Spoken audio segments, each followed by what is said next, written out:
And welcome back on this Friday morning. Let's quickly go over the weather. We have lots to talk about, especially the wonderful weather we're going to have next week.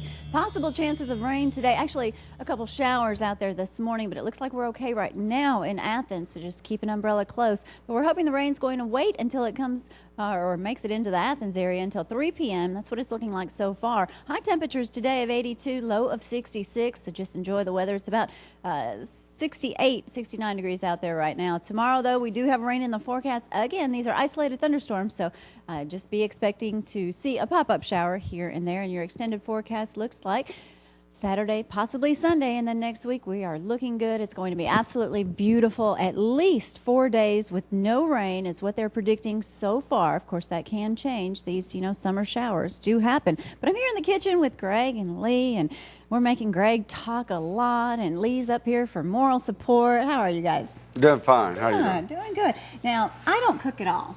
But first of all, I have to say, every time you're in town and you're selling those Boston butts, make sure you put us down because they're absolutely delicious. Absolutely. Delicious. But you brought in elk.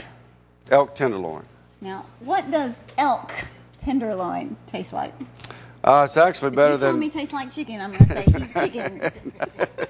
No, it actually tastes better than beef Okay. tenderloin. It's very good. A lot of spices or a lot of flavor? Or? Well, it's just a lot of natural flavor, and we marinated this elk tenderloin for about 24 hours. Okay. It's got a little olive oil in it, a little more steak sauce, and zesty Italian dressing. And you actually cook it about 3 minutes on each side because it's been marinating so long, and it's done. It smells wonderful. Now, how long did you say you marinate it for? About 24 hours. 24, okay. So that's the best whenever you're marinating anything or just elk tenderloin? Well, it's really a personal preference. Some people marinate it 10 or 12 hours. Okay. Some people marinate it 24 hours. And it varies in the marinade itself, but that's just something I've found that works very well and provides a good flavor for wild game. Okay, well, I know we're supposed to heat up the pan here before we start. Let's go ahead and just Now we're just going to put a little extra virgin olive oil. That's really great to cook with, too, I hear. And with the marinade, you really don't have to have very much of it because it's going to provide the juice in the pan. We've already got it cut up, and it's going to be ready to go on biscuits. All right. We pull it out, and then we're going to put some southern flavor on it. Southern flavor comes out of Selma, Alabama, manufactured by some friends of Lee's. All right. Now, here's a whole piece of... Now, is there a reason why you did some small, some larger? Well, I did the small pieces just so they would go on a biscuit easier, and I did the other pieces just to show how you could actually, if you wanted like a tenderloin, like you would a filet mignon for these two pieces. Do you do the cooking at home? I do a lot of it when it comes to wild game, but it's a team effort at our house. And literally just 3 minutes on each side?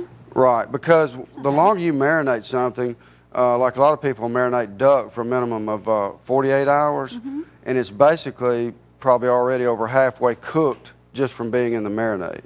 Really? Yes. I did not know that. So even if you do like steak and marinate that, or pork chops or something, is that... Oh, absolutely. the same? Absolutely. So that's probably the biggest problem. Everyone overcooks their food. That's correct. Or the meat, for sure. And wild game, you want to cook it medium to medium rare because you do not want to overcook it at all. Or burn it. That is correct. Okay, great. Well, while Lee's up here, I do want to ask him, we were talking about, or Jamie had the article about the alcohol, the rise in alcohol content, I guess, in either beer or alcohol, or beer or wine. And I was asking Lee, I said, Lee, when you go to a restaurant, he thinks it's going to be a couple months before that actually is placed into the restaurants.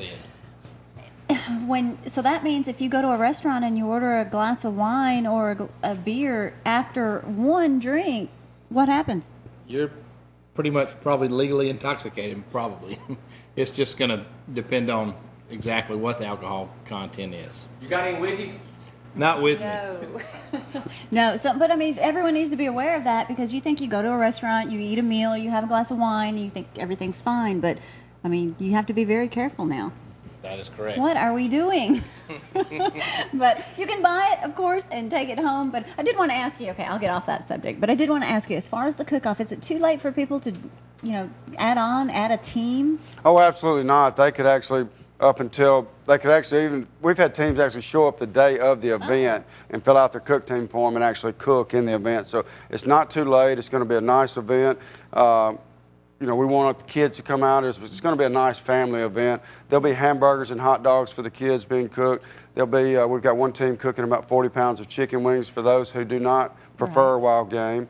And we've got a lot of wonderful door prizes. We've got some youth-only door prizes, 12 and under, so it's going to be nice. It's, you know, basically everyone here in Athens is going to be there. It takes place at Canebrake, and this is going to be Tuesday. It starts at, what, 5:30? 5:30, that's correct. Weather's going to be incredible. Just be a great time to get out and see everyone, too. Absolutely. All right. And eat a lot of good food. Eat a lot of good food. And if you don't want to try the game, is that how you say it? The game? Correct. If you don't want to try the game, you can eat the hot dogs and hamburgers and just have a lot of fun.